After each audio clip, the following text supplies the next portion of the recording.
Let me continue to state the Hopf bifurcation theorem. The last condition that guarantees existence of this periodic orbit that's growing around the center points is given by the third condition.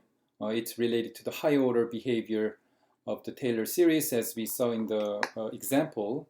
So as you can see, there's some third order derivative showing up. So it corresponds to the high order Taylor series.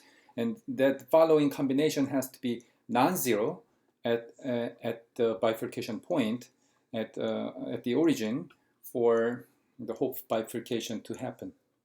So I will not prove or further I will not prove. So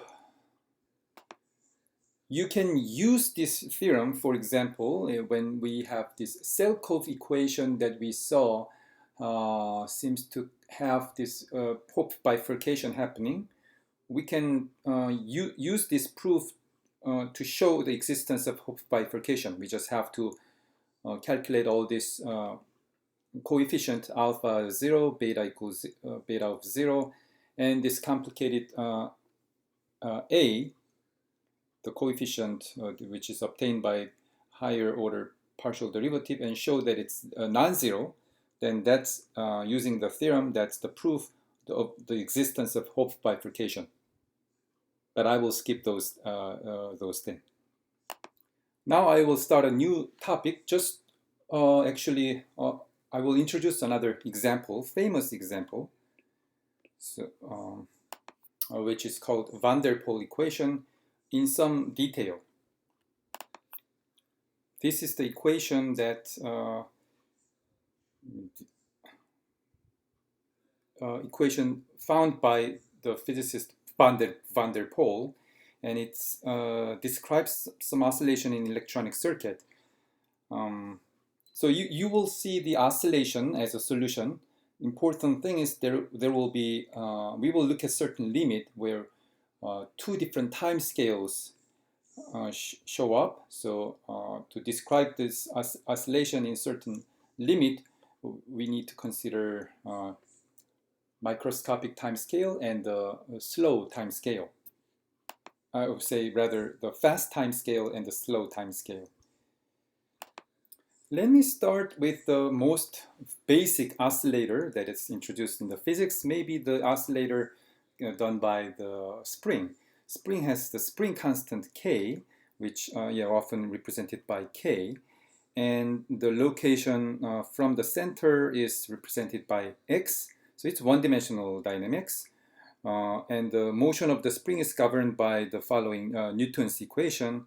So if you take the second derivative of X, and then which is the force, and force acting on this is given by the negative sign because it's the direction to restore into the center. So that's the equation for the spring. So you can rewrite it in this form.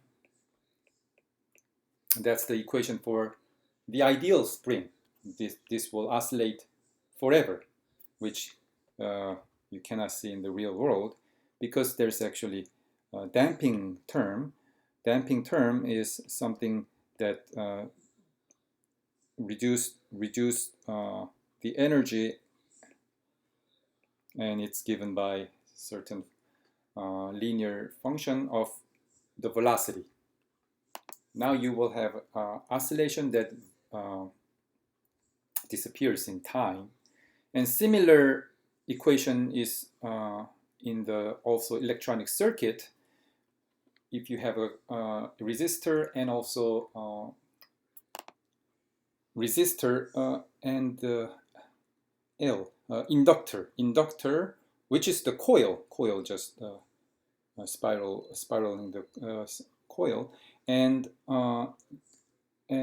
capacitor. If you make a serial connection of those three, then you will get CRL circuit. Is this LRC or CRL? So I don't think it does matter, but let me show the circuit diagram. Here, this is the RLC circuit where you have resistor R inductor L and capacitor C. Then you will have oscillating current as a solution. Of course, because of the resistor, it's a damping oscillation if there's no battery driving force. And the corresponding equation is similar form, where I is the current and 1 over C times I. That seems to be the equation that governs the oscillation in the electronic circuit. And on the right side, you have the voltage, external voltage. So if the external voltage is 0, then it's similar to the above case. These are a type of Leonard equation. So let me tell you the class of equations called Leonard equation, which is equation of the following type. And I read that this is also made by Leonard, some physicist Leonard, to describe vacuum tube. Vacuum tube is the technology to make TV in the old times.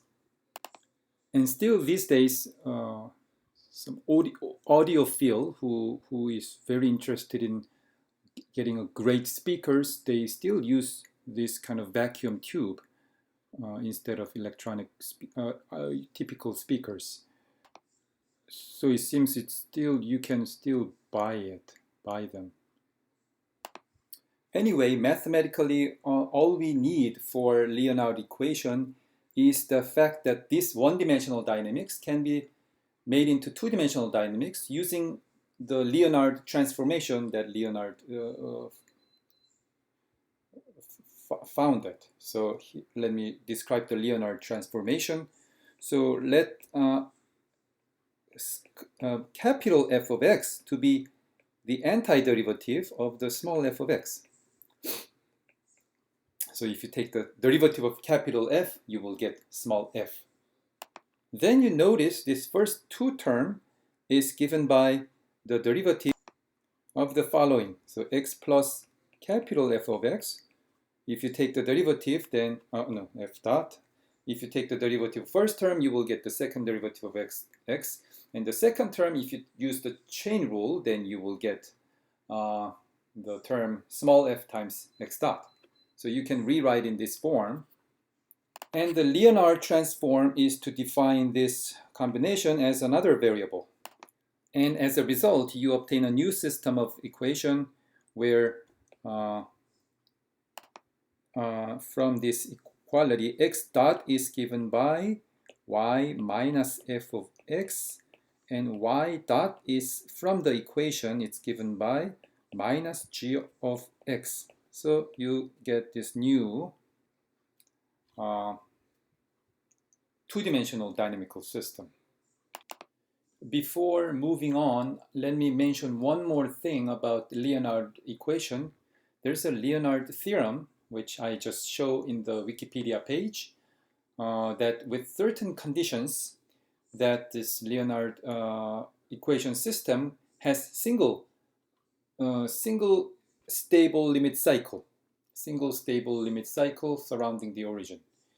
So we will not prove this theorem, but the equation that we will be looking at, which is the van der Pol equation, is one such example, and it actually satisfies this Leonard theorem. So there's a single stable limit cycle. But now we will go to the van der Pol equation, which actually is right above. So let's finally write down the van der Pol equation, which is a kind of a type of Leonard equation. So like the spring system, it has this perfect oscillator part, and then there's a damping part, which is given by the following nonlinear term. This mu will be a single parameter of the system, which is considered to be a positive number. And therefore, if x is bigger than 1, then because this damping term is a positive, which means it acts as a damping term. So x is bigger than 1, then it makes the damping, while x is smaller than 1, the sign of the damping term is opposite, so it actually pushes the system, which means that this term is actually making the constant oscillation possible at certain value near x equal 1. I mean x of order 1. Again, this system can be changed into, and we will change using this Leonard transform into two-dimensional system, and then we will have two-dimensional dynamics, so that will be in the phase space. And let me show the movies of this dynamics. So we will study this system actually in two regimes. One is when the mu is very large, and when mu is very small. And both has an excellent lecture, of course, by Strogatz, but we will summarize in a much shorter form.